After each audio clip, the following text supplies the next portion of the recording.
Okay, so this is the sewing, how to sew and put together the masks. First, we have the piece that has been pressed, that comes from all the volunteers. So we're first stitching the bottom hem. And on the bottom hem, it only gets sewn once. So we want to make sure that we lock it in so that when the healthcare workers wash it, that way the seam holds well, the stitch line holds well. And if you're lucky enough like I am and have a volunteer who can clip while you're sewing, that's the best. So I'm doing the whole stack of just bottom hems, so that I do that whole stack, and I'm just locking it.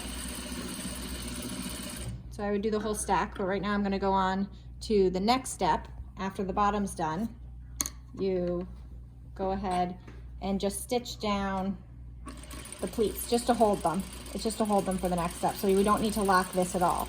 So I'll take all of my whole stack that's been prepped at the bottom hems, and I just go fairly close to the edge and just stitch that. And I have my clipper being super helpful. Oh, sometimes that happens, but it'll be fine.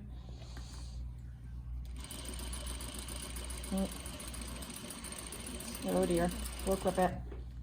There we go. And then after that side, then you have the stack and you do the other side.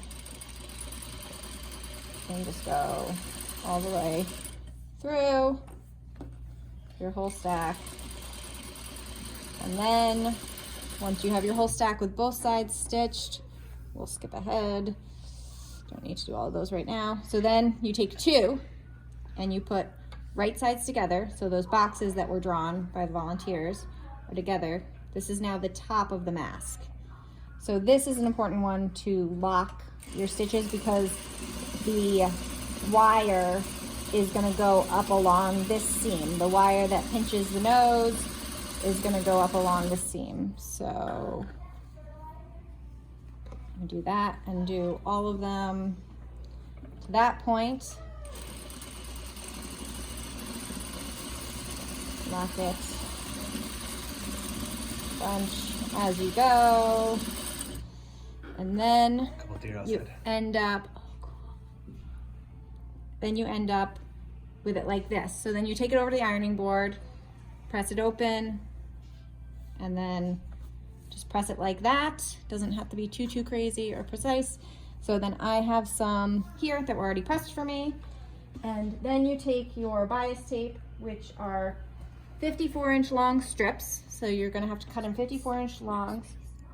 And, oh right, oh, my helper here reminded me I have to do the nose first, which you could do after if you forgot, but this is the way we've been doing it.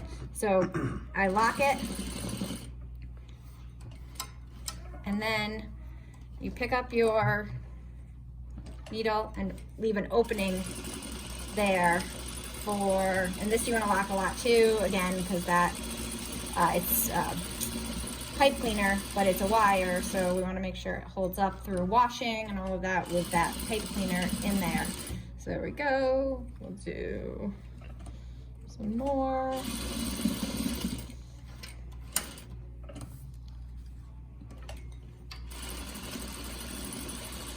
Oh, I wanted a piece of pipe cleaner here to show you how to put the pipe cleaner in. We'll have to go, I didn't get that ready.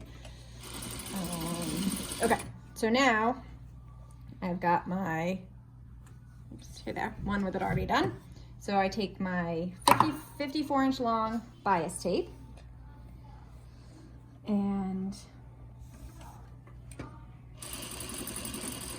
lock the beginning, and then just go ahead and, oh, we've marked the middle of the bias tape.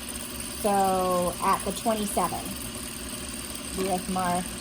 So when I see close to that mark, that should be in the middle, roughly the middle of the mask. So then I open the bias tape, close it, and then you want to make sure you're catching the back layer, the front layer, and my bobbin's out. So we'll just pretend though. We're just gonna go ahead and pretend rather than making you guys watch me change my bobbin. I lock in the middle here, and then I lock down below here, and then stitch the whole way, which is weird because I don't have a thread in the bottom. And then at the very end, lock it again, and then you do it on the other side. But okay, so, ooh, can you hand me a finished one from in that bag? So yeah, perfect. So here's a finished one that has the, thanks, has the wire in. So if we were, so you take the pipe cleaner,